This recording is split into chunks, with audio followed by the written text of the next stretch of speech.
where was I? It obviously got too intense and it shut down, and then it took a while to figure out what was going on. But we're back here. Part 2. I don't know where I was. Basically, to deal with drinking or drugs apart from that need is exactly the same as dealing with dreams apart from need in the body. So people, we are continuing chapter 13 in this book, The Primal Scream by author Janov. Make sure you see part 1 if you're just coming on this video so that you're not completely lost with what I'm saying. So, author says, I am suggesting that to deal with any symbolic derivative is useless.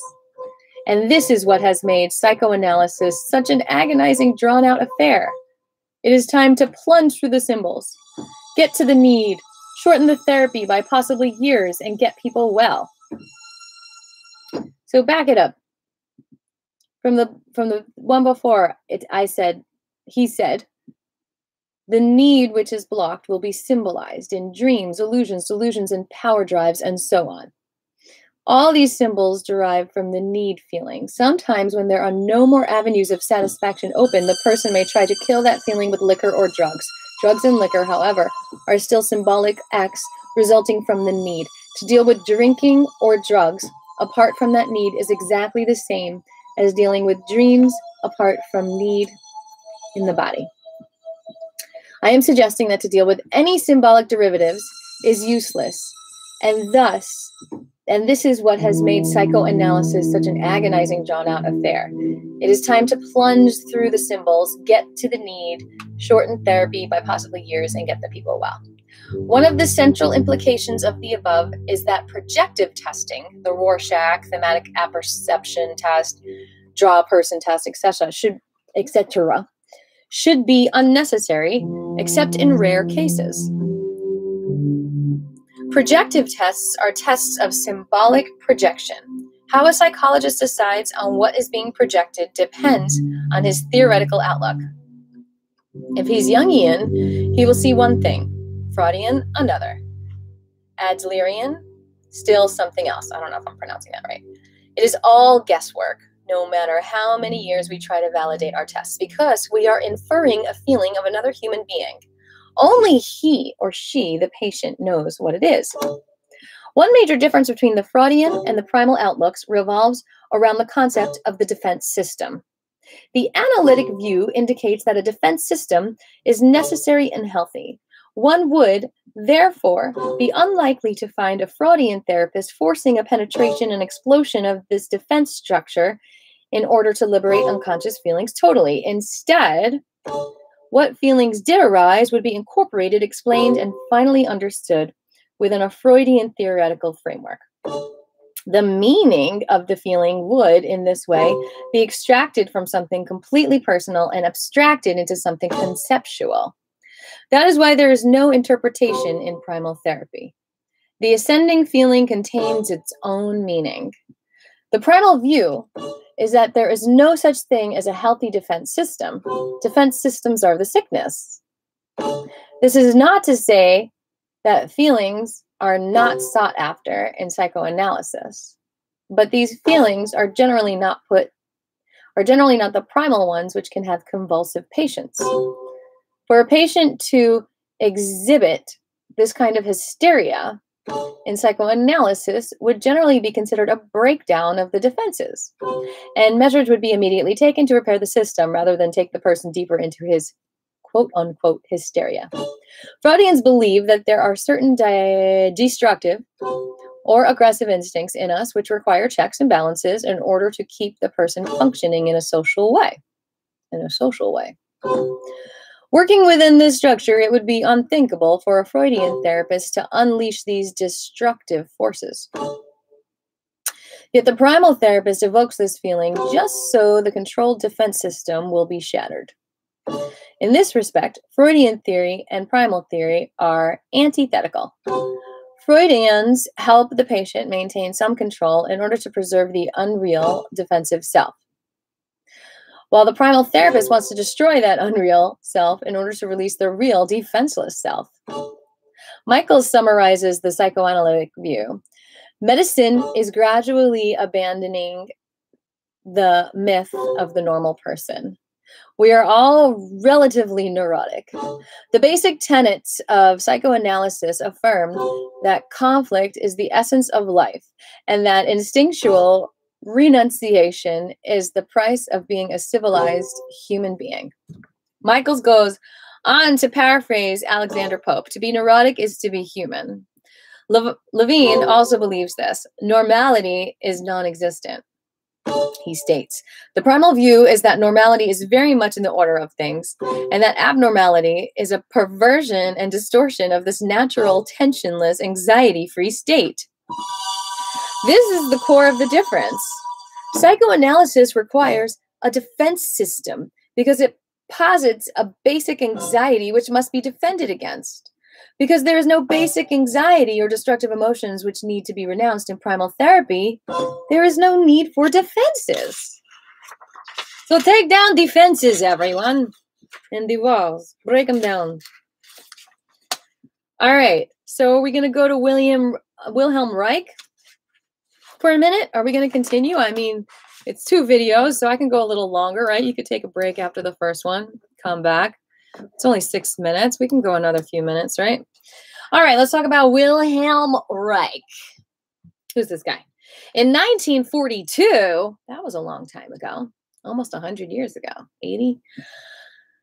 Reich wrote, the neurosis is by no means the only expression of a disturbed psychic equilibrium. It is the expression of a chronic disturbance of the vegetative equilibrium and of natural mobility.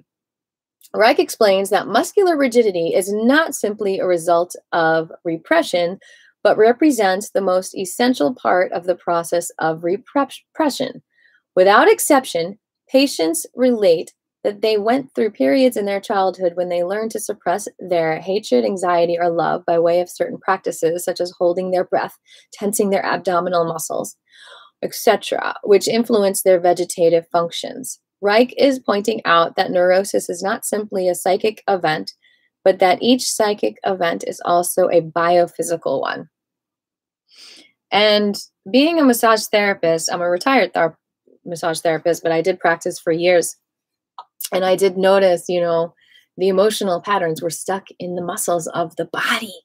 And a good massage would often induce an emotional release, you know, because finally you're getting out that tension in an area, you're paying attention to that area, and you're seen and heard, and you can release, and you can be witnessed, and you can be loved in a new way. Muscular rigidity, I'll say it again, is not simply a result of repression, but represents the most essential part of the process of repression. So how you tense up when you're feeling your feelings can also signify how you're repressing. Oh, so much to express, so much to release, right? Okay, let's go on. What was important about his approach is that he believed that this biophysical structure could be approached physically.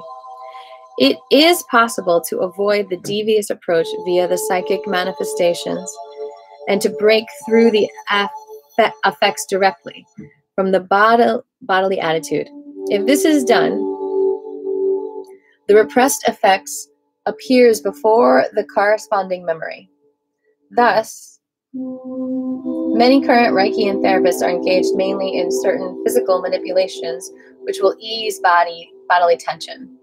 And one patient who has been to a Reichian said that these exercises did often relieve tension, but because they were not accompanied with a mental connection, they did not seem to have a lasting effect. Nevertheless, Reichian theory had some important things to say about physical aspects of neurosis. Later, Reich tied much of his theory into an exotic sexual concept, which left him discredited in the eyes of part of the scientific community. But if we make allowances for this sexual bent, we see that Reich comes close to the primal view. One is reminded of the loss of spontaneity in childhood, the first and most important sign of final sexual suppression at the age of 4 or 5. This loss of spontaneity is at first always experienced as a going dead or being walled in. Later on, this feeling of being dead may partly be covered up by compensating psychic behavior, such as superficial hilarity or contactless sociability. I believe that Reich is talking about the beginnings of neurosis. The going dead, the covering over with a defense, is what I ascribe to the primal scene. Even the age of onset is similar. Okay. I don't know about all that.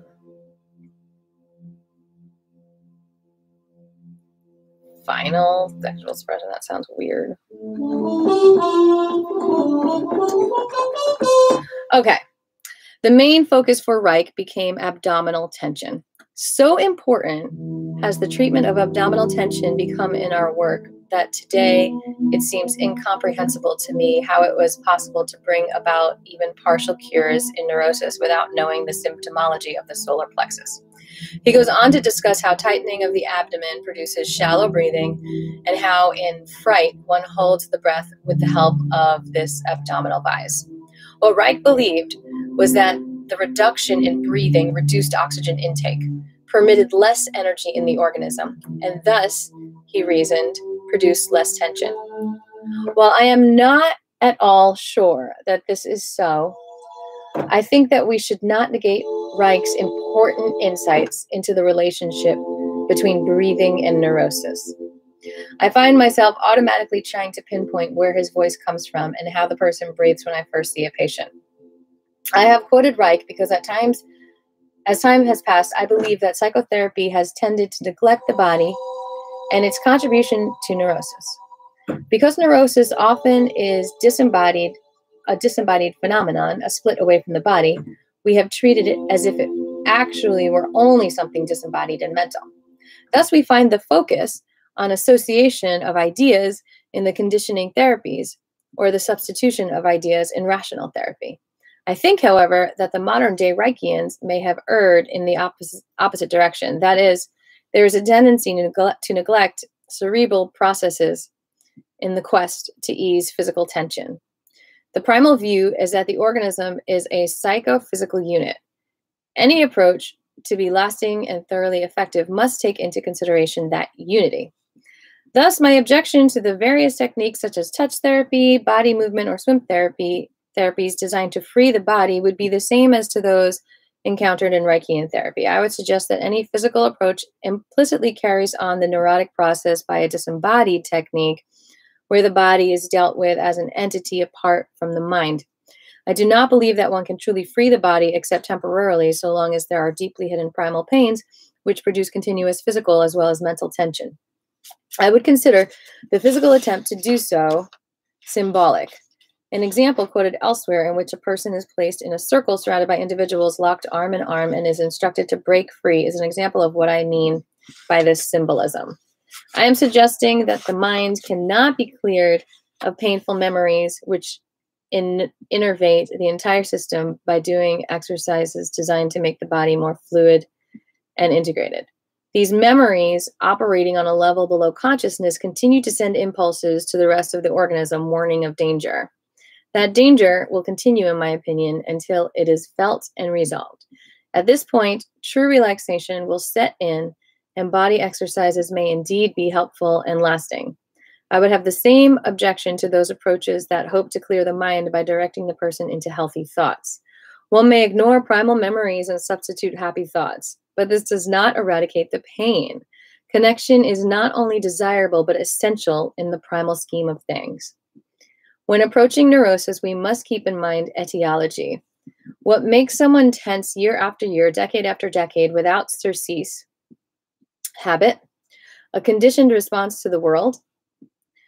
Perhaps, okay, what makes someone tense year after year, decade after decade, without surcease? Habit, a conditioned response to the world? Perhaps, but I think it is more complicated than simply learning. Tension is a sign of a system at work trying to solve the body's needs. The system is inefficient, to say the least, since it goes on trying in inappropriate ways, never understanding fully that its way is never going to fulfill what is needed. It is with that interlocking network we must deal and not parts of it alone, such as the arms and legs in dance therapy or speech and speech therapy, or stuffy nose and allergic desensitization therapy. We must understand that a stuffy head, for example, is often the pressure of the body focused in a certain area. It is with the pressure we must deal, or else the person will be forced to relieve his head pressure by blowing his nose constantly for the rest of his life. That's all I got for you today. The Primal Scream. Chapter 13 continues for another several pages. If you like this book, if you like the concept, let me know below. If you've done primal therapy, let me know what you think of that. Very interesting concepts, I must say so myself. Love you all. And I'll see you at the next live reading, or my Sunday night live, or Qigong Mondays and Wednesdays, 1:30 to 3, or my next non-live video, which I am going to put up very soon, Sunday Songwriting number 274.